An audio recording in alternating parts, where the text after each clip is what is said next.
right, we want to continue to think about our theme for the year, fulfilling the Great Commission.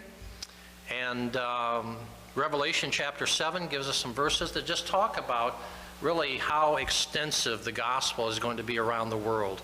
And John writes in chapter 7, he says, "After this I looked, and behold, a great multitude that no one could number, from every nation, from all tribes and people and languages, standing before the throne and before the Lamb, clothed in white robes with palm branches in their hands, and crying out with a loud voice, 'Salvation belongs to our God who sits on the throne and to the Lamb.'" I don't know about you, but when I read that, I think about, my mind goes to missions. So that, you know, we got to make sure that we're supporting missionaries around the world. And won't it be wonderful, you know, have you ever thought about when we get to heaven, what language will we speak? Will it just be one language that we'll all understand? I know there's a verse, I believe, in the Old Testament that talks about in the millennial kingdom that seems as though we'll all speak one language once again. We used to. But there'll be people from all kinds of cultures, and we'll hear their stories about, you know, how they lived in under communist rule in Asia, or, you know, in Africa or Australia, wherever it may be, and get to know these people.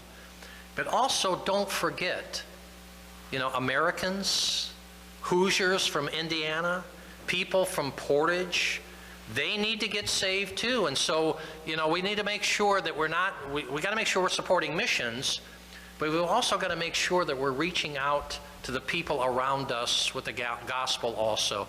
You know, there are going to be people from Portage and South Haven and Hammond and Chesterton who are going to be there, and so many of them still need to hear the gospel yet.